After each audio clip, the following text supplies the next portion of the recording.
that you're watching my YouTube channel, my Paranormal and Mystery TV. I tell you that killers don't have to sleep well at all. These victims appeared as ghosts to psychics, or they put in communication with people who have psychic abilities and reveal them how their murder happened, every detail.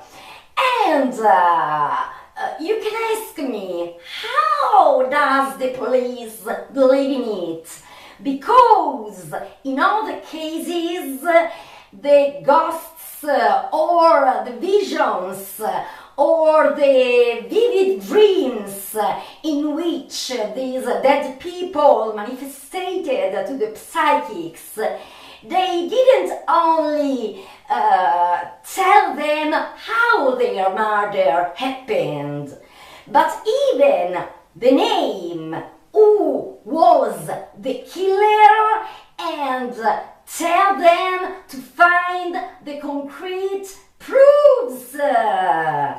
And so, after a few months, or even after many years, these killers have been all taken, condemned, even to death penalty, and all these victims had justice. Make you watch 5 cases of ghosts, dead people who helped to solve their murder.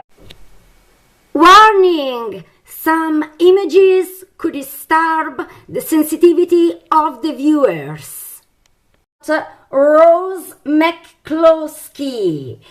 She was 19 years old when she was murdered in 1933 in Philadelphia on January 1933. This is her story. I start with Rose. Rose McCloskey was also a teenager, and teenagers are going to teenage, even back in 1933. So it wasn't surprising that Rose and her boyfriend, Dennis Boyle, were out looking for an out-of-the-way place to have a little alone time. The couple settled on a cozy bench behind a gravel pit in Fairmount Park in the heart of Philadelphia. These are the real newspapers of the time, as the photos I've just made you watch, and now much more. Reporter found Rose McCloskey under a tree in the park. Her head was caved in, and her throat had been repeatedly stabbed. With cranial fractures and a massive concussion, Dennis was in and out of consciousness in a hospital bed. He was unable to tell the police exactly what had happened that mild January night. All he remembered was that the attack came seemingly out of nowhere. Some of the readers of the Philadelphia newspapers saw his lack of memory as suspicious. Others pointed accusing fingers at the fact that he was 29 and Rose was only 19. Detectives learned that Rose's parents weren't thrilled with the relationship and urged her to break it off with Boyle. But the cops ruled Boyle out as a suspect. He had suffered 3 major fractures to the head with a blunt object. Would he have done that to himself? If he had struck himself on the head once, would he have been capable of doing it 2 more times? Probably not. So the police instead turned their attention to the scene of the crime. They found footprints atop of that gravel pile where Rose was found. And they speculated that the prints belonged to the actual perpetrator, who spotted the couple from behind the pile and climbed over it to attack them, which is why Dennis remembered the assailant. After 6 months from the murder, they were losing their hopes to find her murderer. But solved. Until one day in June, police detectives got a tip from someone who didn't want to be identified for fear of reprisals from the city's criminal element. The tip was only this: look for a giant. Well, not an actual giant, but a very tall man who had been seen lurking around the outskirts of Fairmount Park on the day of the murder. A little digging soon brought the police a 23-year-old local ne'er-do-well, Richard Bach. At 6 foot 6 inches, Bach wasn't a giant, but he was taller than most. His criminal cohorts referred to him as Big Slim, and the detectives took him in for questioning. A confession soon followed. Bach had done it because he had become enraged by seeing couples in the throes of passion. At least, that's what the cops said he said. On the stand during his trial, Bach refuted the confession, insisting police had made it all up. The defense lawyer cast doubt on the reason why the police even picked up Richard Bach in the first place. The attorney claimed it was a frame job, and the police were eager to put a bow on the case to appease public outcry. At this point in the trial, the prosecutors had no choice but to reveal the identity of the man who called in that anonymous tip. Then a man who was 66, 26-year-old Tom Barry, a railroad night watchman, who said he saw Richard Bach sulking around the park earlier in the day. But why did Barry know Bach was the man who might have attacked Dennis and murdered Rose? Because she told me herself, Barry told the court from the witness stand. She stood beside my bed, the dead girl. The judge banged his gavel to quiet down the rising laughter in the courtroom. But Barry wasn't laughing when he continued his statement. The spirit of Rose McCloskey had appeared to him, dressed all in white. Terrified, he asked the ghost what she had wanted. At which point Rose silently held her arms out to him and then raised them above her head, as if measuring something tall. Rose's ghostly appearance and the fact they had seen an abnormally tall man in that area of the park on the day she was murdered helped convince Barry that there was a connection, and they, in turn, picked up Big Slim. Bach's attorney tried in vain to have Barry's statement thrown out. When that didn't work, he tried to say Bach was playing cards with his mother on the night in question. When that didn't work, he tried to plead insanity for his client. But the judge and the jury were having none of it. Richard Bach was sentenced to death for the murder of Rose McCloskey. Less than a year later, on April 9, 1934, he was executed in the electric chair for his crime.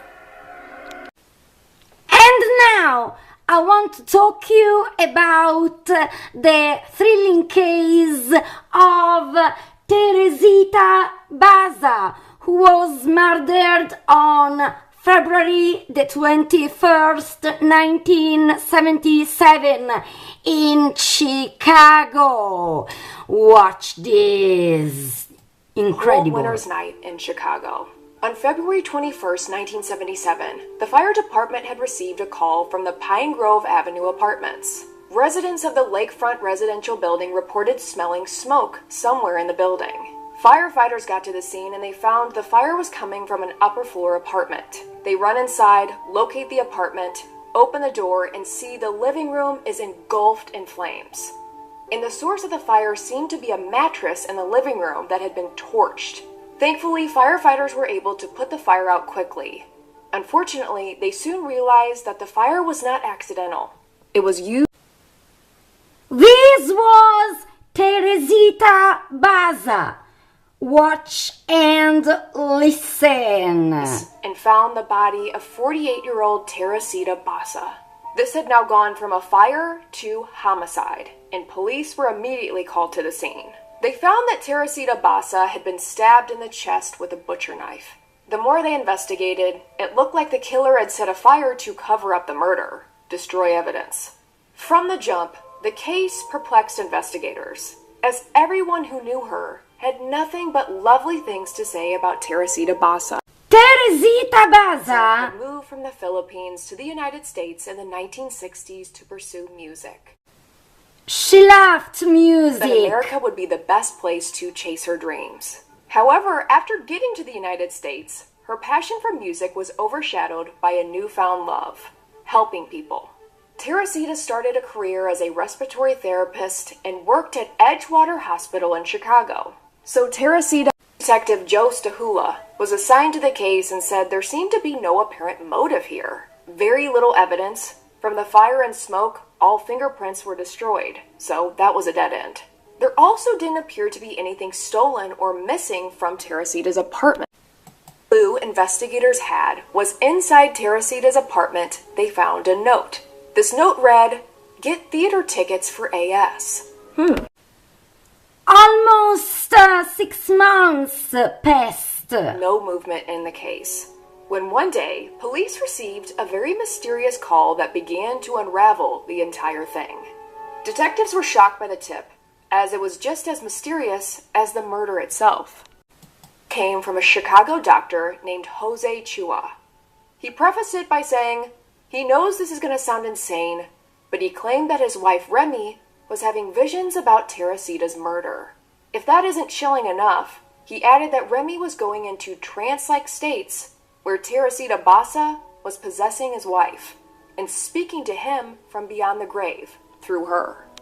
Doctor! Teresita's murder from his wife Remy, who worked with Teresita. She was also a respiratory therapist at the same hospital in New Teresita. Remy also was from the Philippines. Remy had worked a long shift at the hospital, so she decided to go to the hospital lounge, lie down, and take a short nap. She said the second she closed her eyes, she immediately sensed that she wasn't alone anymore in the room. She felt a presence. She then opened up her eyes to see the ghost of Teresita Basa. Remy said she couldn't believe her eyes and froze. She said she began to pray and did not know what to make of seeing Teresita's spirit. Killer evening, Remy had gone to sleep early. She said she was feeling extremely fatigued, just not feeling quite right. So she went into the bedroom and lied down. A short time later, Jose went in their bedroom to check on her, see if she was doing okay, and it was then he leaned in and asked Remy how she was doing. And she began to speak, except it wasn't her voice coming out. As Remy's eyes were closed, Jose heard a different, soft female voice saying, "Help me." He was completely stunned and was trying to get his wife to talk more and more, and he asked her, "Who are you? What is your name?" The voice coming from Remy emerged again saying, "I'm Teresita Basa. You must go to the police. They can't find my killer. You have to tell them his name is Alan Showery. He's an orderly who works at the hospital. Tell them."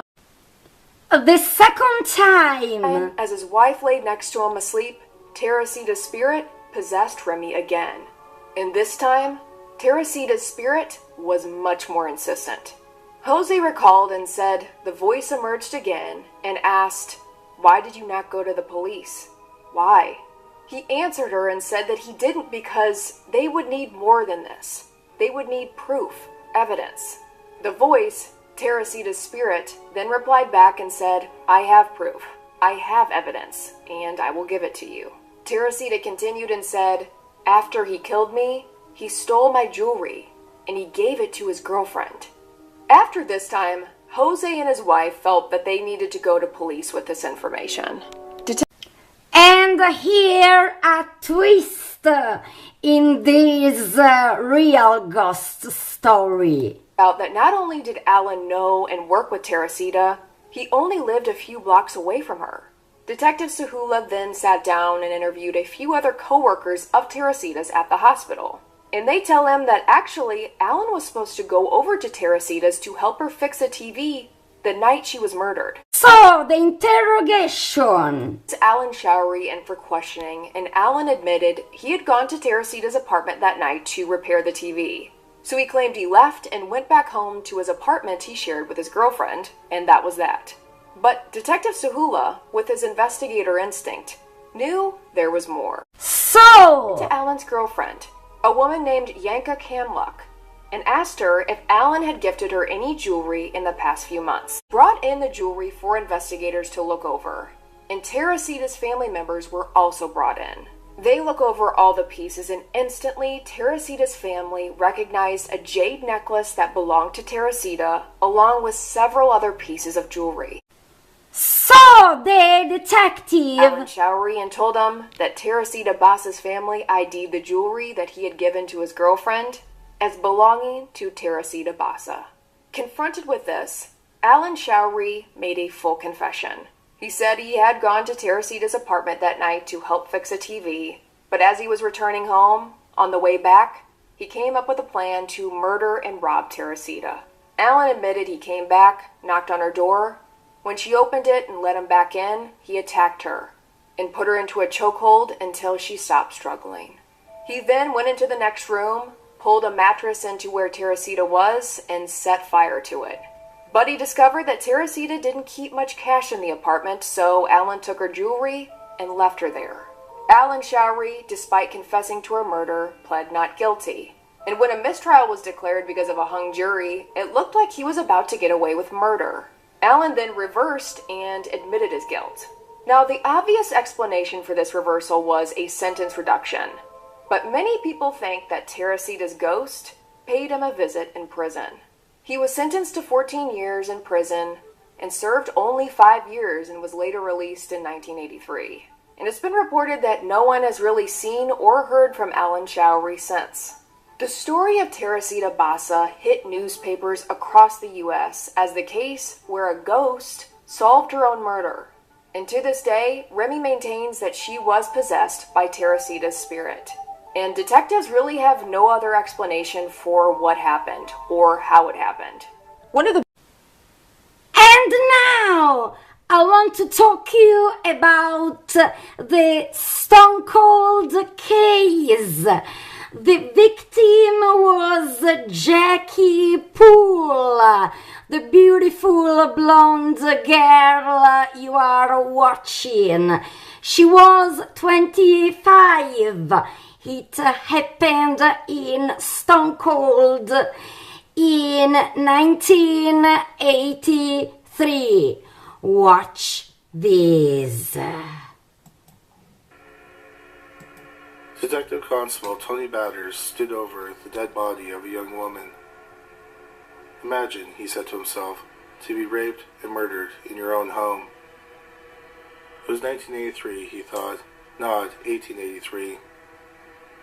The victim he stood over was Jackie Poole, 25. She had been assaulted, beaten, and strangled with an electrical cord. And for what? A few $100 worth of jewelry? There and then, Tony Batters vowed to find Mrs. Poole's killer by any means necessary, and however long it took him. Word began to spread around Jackie's village of Ruislip in Greater London, and it caught the attention of a woman named Christine Holohan. Christine didn't know Jackie, even secondhand, but they did frequent the same shops.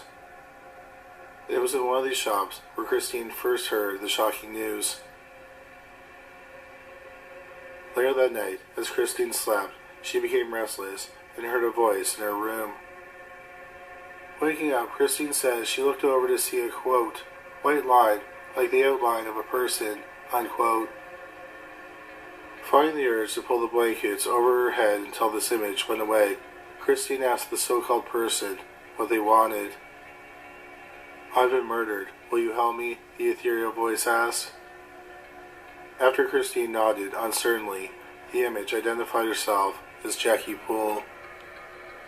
The ghost of Mrs. Poole tried to say everything she wanted to say all at once, as if she was afraid time would run out before she told her story. But Christine listened as Jackie explained the horrible circumstances of her own murder. Then, Jackie told Christine the name of the man who killed her. The next morning, Christine went to the police and was introduced to D.C. Batters.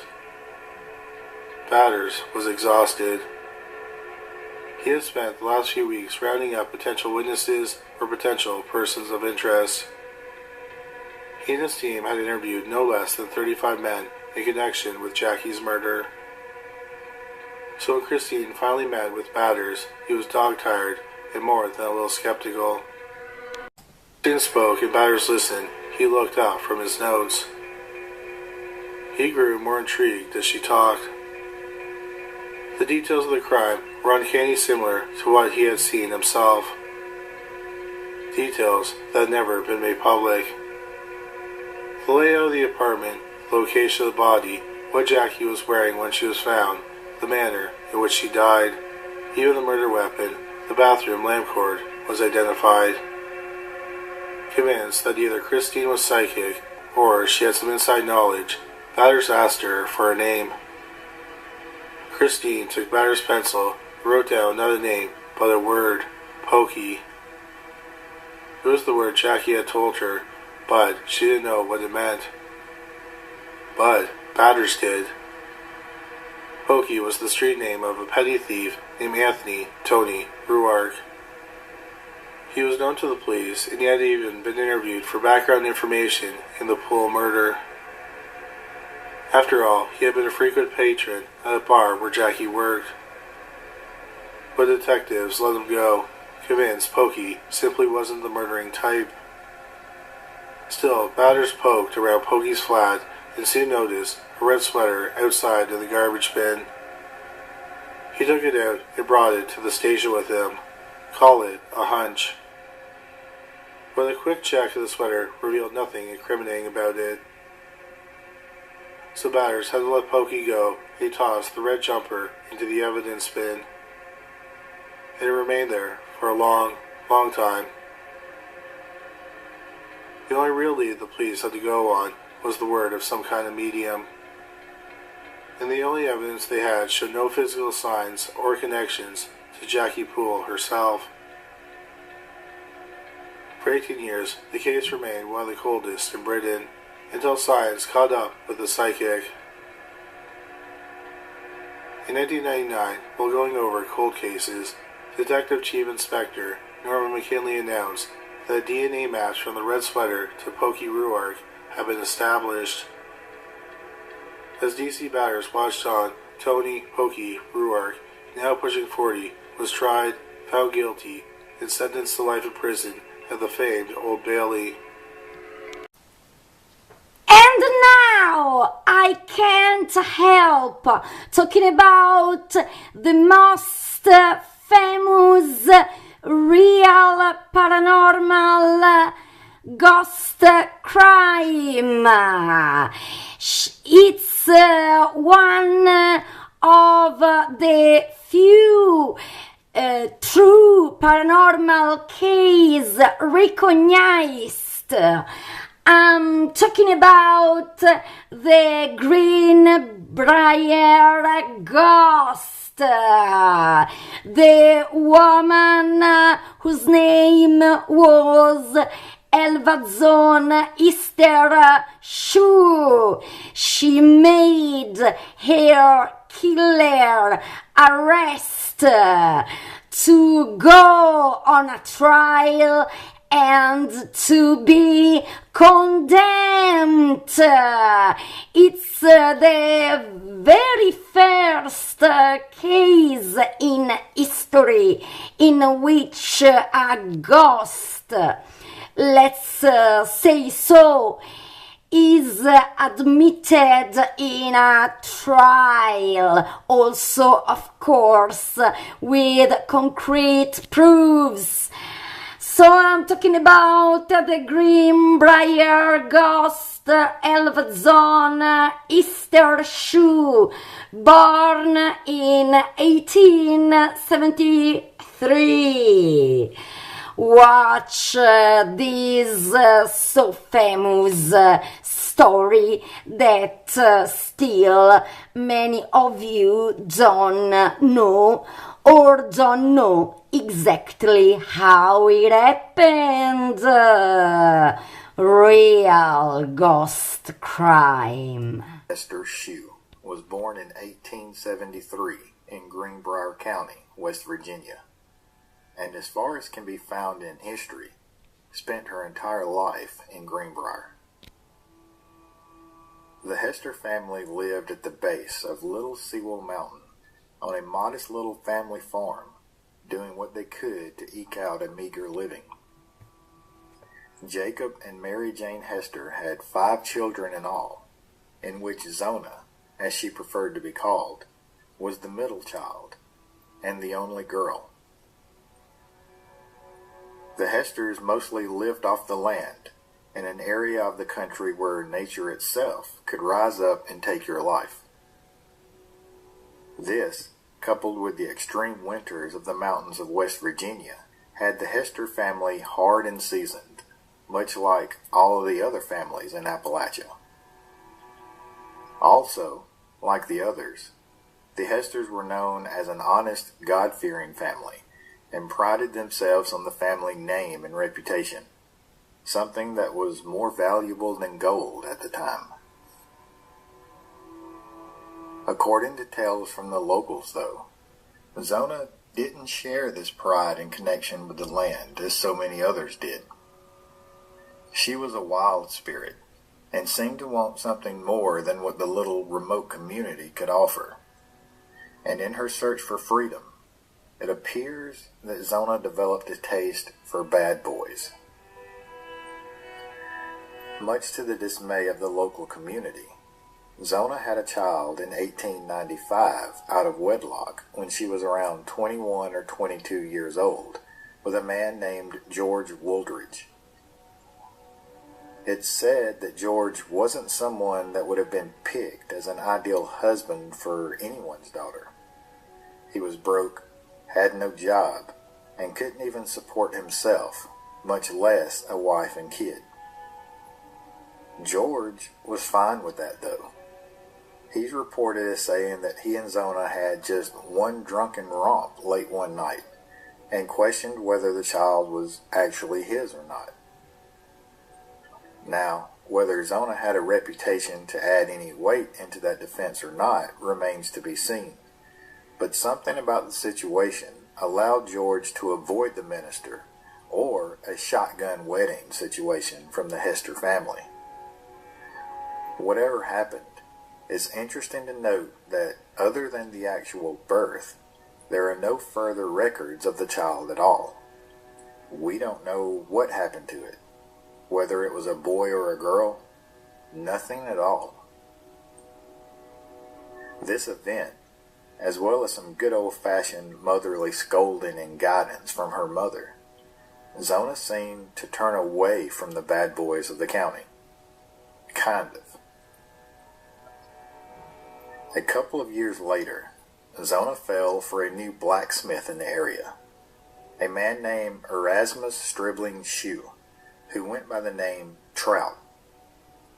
Trout was new to Greenbrier County from neighboring Fayette County, and unlike Zona's previous guy, Trout was the son of a respected blacksmith and followed in his father's footsteps. Trout also brought with him some baggage, though, and it wasn't baggage that was unknown to those in the area. Even though he was only 10 years older than Zona, he had been married before, twice. Trout had been accused of abusing his first wife, Allie Cutlip. They married in 1885 and had a... Then he moved to Greenbrier County and met Zona Hester. It's unknown as to whether Zona's mother, Mary Jane Hester, had heard the rumors about Trout or not, but for Mary Jane, the facts were bad enough. Trout was twice married, had nothing to do with his first child, and had spent time in jail. Not exactly son-in-law material in her eyes.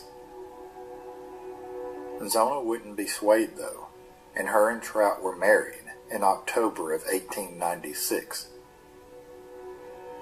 They moved a few miles away to the small community of Richlands, But shortly after, on the morning of January 23rd, 1897, Trout Shue stopped by home on his way to work at the forge. He asked the lady there, someone known to the community as Aunt Martha, if she would ask her son, 11-year-old Anderson Jones, if he would go by the house and help Zona gather eggs. Zona was still somewhat weak, and Trout didn't want her out in the freezing cold. Anderson was busy with chores and errands, but Aunt Martha assured Trout that she would send Anderson that way as soon as he got home. According to Aunt Martha, Trout returned a little later to see if Anderson had been by to check on Zona, but he had not returned home yet. Aunt Martha said that seemed to agitate Trout, and he returned after lunch when Anderson finally made it to the Shue house. There, he found Zona Hester Shue inside, dead. Anderson ran from the house screaming and rushed home as quick as he could. He told his mother all about it, and together they ran to get Trout and the doctor.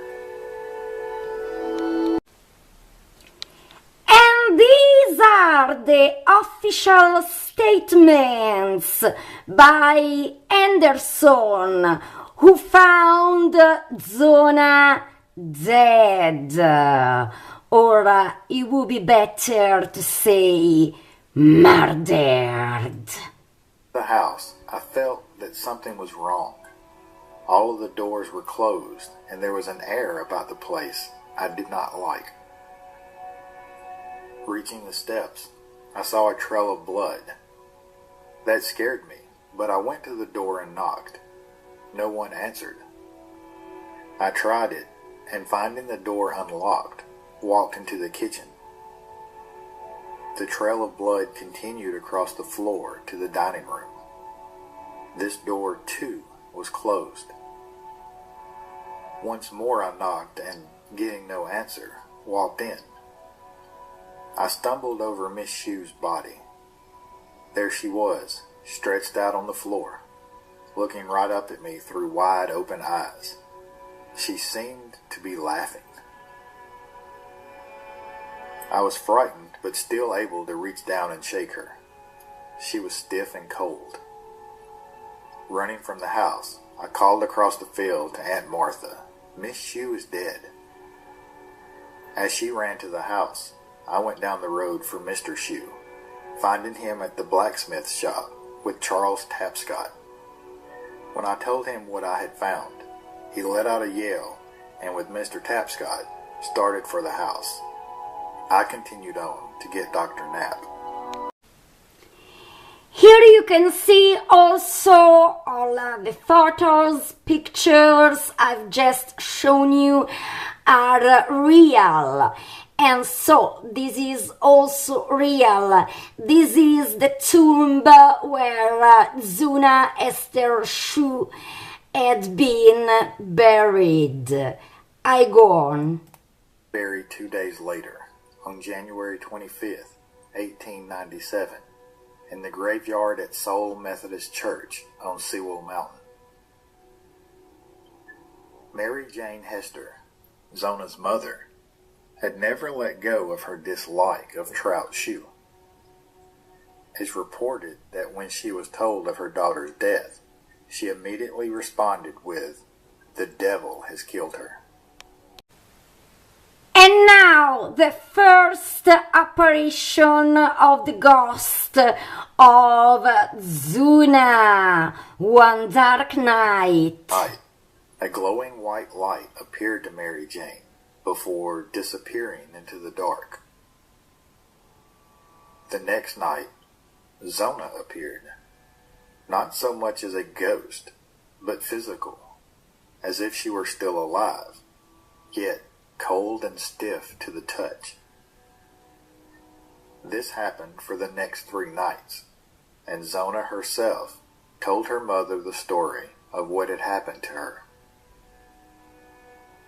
According to Zona, or the ghost of Zona, Trout had arrived home from work the night before her death and flew into a fit of rage because, although Zona had dinner prepared and ready, there was no meat to go with it.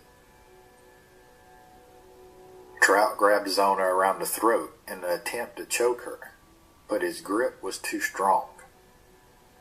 Rather than choking her, he broke her neck. As the spirit of Zona left her mother for the final time after finishing her story, she stopped in the doorway and turned her head a full 180 degrees to look back at her mother, a sign of proof in her mother's eyes.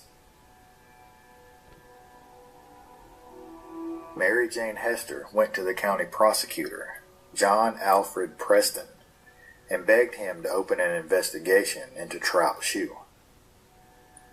Preston said he could not do so without any sort of proof, so Mary Jane told him the story of Zona's ghost and what all she had confessed to her.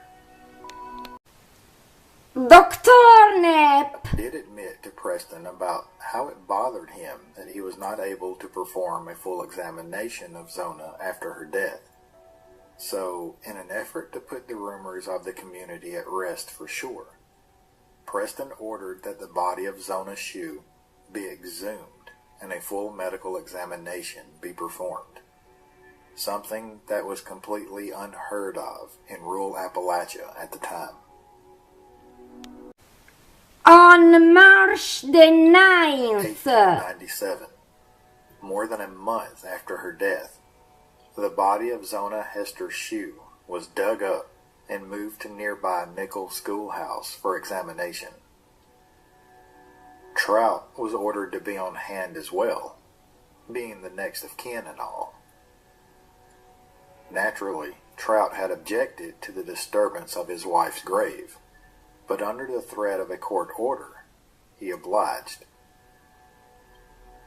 He's quoted as telling witnesses that he knew he'd be arrested, but he wasn't worried because they wouldn't be able to prove that he did it. and this was the official statement of doctors from autopsy. Indicating that she had been choked, that the neck was dislocated between the first and second vertebrae. The ligaments were torn and ruptured. The windpipe had been crushed at a point in front of the neck. Trout Shue was arrested on site and held without bond. The trial began On June the 30th, 1897. Prosecutor Preston stayed away from Mary Jane's story of the ghost of Zona Shue and instead focused on the hard facts of the case, pointing out how the body had been dressed and treated to seemingly secure the head and neck from moving, and how Trout had gotten in the way of any full examinations. Witnesses were called that testified. They had to bring up the story of Mary Jane Hester's account of the ghost of her daughter Zona, even going as far as putting Mary Jane on the stand in order to discredit her and shoot holes in her story. And with no objection from the prosecution, anyone on the jury that didn't already know the story was open to it for the first time. Jury returned in less than an hour with a guilty verdict, and Trout was sentenced to life in prison. He was sent away to the West Virginia State Prison in Moundsville and served only 3 years before passing away from a reported epidemic that ran through the prison on March 13th, 1900. He is buried in an unmarked grave on the prison grounds. He was 38 or 39 years old at the time. And now, the fifth and last case. In this case, it's a particular case because ghosts not properly made their serial killer to be caught and of course to be condemned. You are watching at the monster. And then, fortunately, he was taken and condemned. Because many followers, people asked me to talk about the ghosts of Highway 20. And so here I am.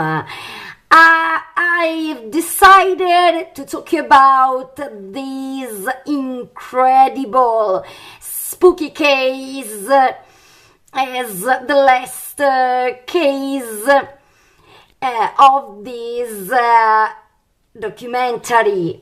So, the man you are watching at is the serial killer John Arthur Aykroyd, born on October the 3rd, 1949.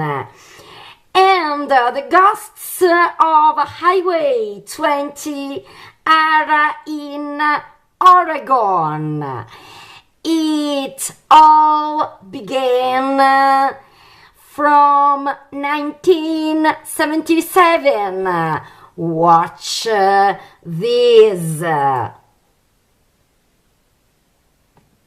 Watch this incredible. Mr. Aykroyd was born on October 3rd, 1949, and he was raised in Sweet Home, Oregon, a quiet logging town along Highway 20, and he was the only son and middle child of an office worker at the local police department and a maintenance man.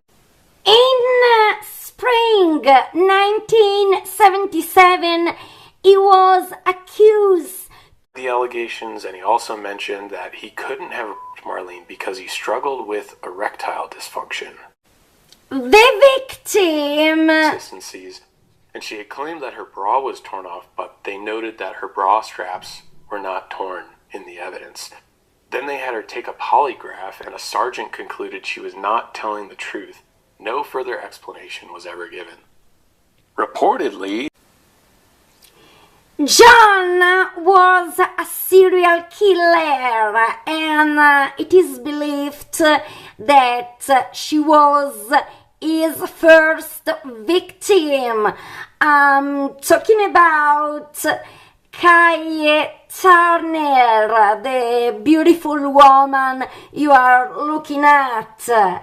She was only 35, and it was December 1978.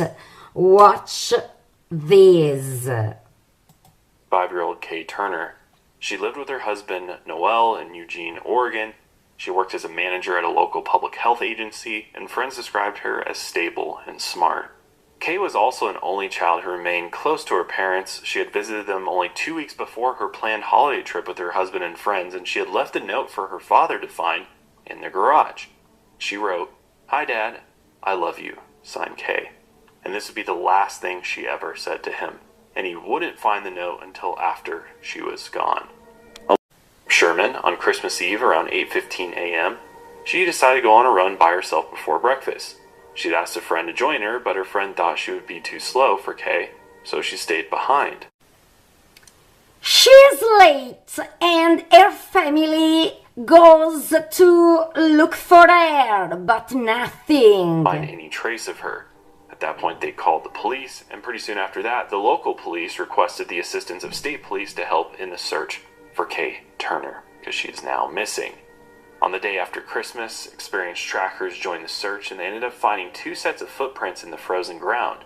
One matched Kay's Nike running shoes, the other set of footprints seemingly belonged to a large man. The tracks led from the road, went a bit into the woods, and then returned to the road. A witness referred the police to have seen John in that area. Aykroyd in the area. There you go. He and John worked together, and they got off work around the same time that day. Thomas headed to a store down a back row when he spotted John's pickup truck. Police. Then, many other witnesses came forward to say to have seen John in the zone in which the woman disappeared. For this day would change throughout the years. In one version, he claimed that he stopped and talked to her briefly after almost hitting a dog with his truck. He thought he might have hit Kay also, so he stopped and asked her. After she said she was okay, they both exchanged a Merry Christmas, and according to John, he drove off and headed to Sisters where he met up with his friend, Roger. Several months passed away when he found the body. John had walked into the Camp Sherman store one day, and John was very familiar with this store and he had visited it many times before. John claimed that he was out hunting and his dog started running around barking, so he went over to check it out. This is when he found the human bones on the ground. many years passed away and he got married. But after a period, he and his wife split. And then look at this girl, Richanda, only 13 years old. Panda Pickle went missing. Richanda, whose family called her Channy, was the daughter of Linda Pickle, who had married John in the mid-1980s. Richanda loved animals and helping her mother with chores. She also loved bossing around her 14-year-old brother Byron, whom she was also close to. Byron described her as a typical 13-year-old who is into the latest fashion trends and popular music. Her mother described her as wonderful and said that she couldn't have asked for anything sweeter. Her childhood friend Mandy Cook described her as funny, tiny, and silly. Her friends used to call her Punky Brewster, a sitcom character from the 80s, who some said she looked like. According to Byron, his mother Linda always had boyfriends here and there, but each relationship was short-lived, so he and his sister had to rely on each other a lot while growing up. After Linda married John, they lived at Santiam Junction, where Oregon 22 and US Highway 20 meet, about 26 miles west of Sisters. And now other two victims of this monster. It was spring 1992.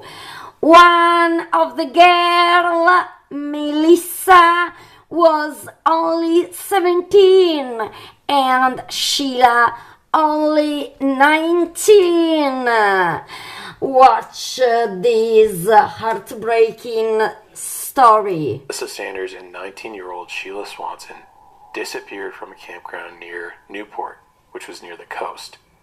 Both women were from poor families, and they often partied, did drugs, drank excessively, and hung out in dangerous social circles. Both were high school dropouts.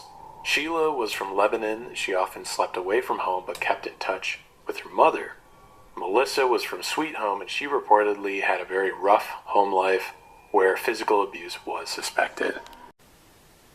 Both the two girls disappeared, but on that October, some hunters came across their bodies in the woods off Highway 20 near Eddyville. Sheila's ankles were bound with leggings, and her sneakers and socks were still on her feet. A used rivet was also discovered near her body, and this object was often used in field repairs. and so the two victims of John the Monster were both found. Listen other creepy details. Melissa, she was found nude, and parts of her body were dragged away, possibly by animals. John makes the name of his friend. And his friend Roger Beck was the real killer of Kay Turner. Roger had been arrested more than a dozen times and had also served time in Minnesota for a sex crime. Finally, John got arrested. But look at this ugly, slimy, fat piece of shit. He's even wearing the quintessential serial killer glasses. Pedophile, Yeah. sick fuck. Yeah. Same with Roger, too. Yeah, he looks like a creep. Roger Dale Beck was also arrested, so he obviously knows some creeps, as he says. Yeah. More than a decade passed since Kay Turner's murder, and unfortunately there wasn't much new physical evidence uncovered over the years. Luckily, John was condemned, and on December 2016, he died alone in his prison cell from heart disease. but it is suspected more victims than the ones officially recognized. The ghosts of Highway 20. I can tell you that I know many people who told me that that zone is haunted. Look at this. Skull belonging to an unidentified woman was found near Swamp Mountain. John was considered a suspect, but the victim's identity is still unknown. In 1977, personal effects that belonged to two missing teenagers, Rodney Grissom and Karen Lee, had been found off a logging road near Highway 20. So, I want to thank you all, my followers, friends, from the bottom of my heart, for your support, love, and affection. And all the viewers, thanks for watching. See you soon. Stay tuned.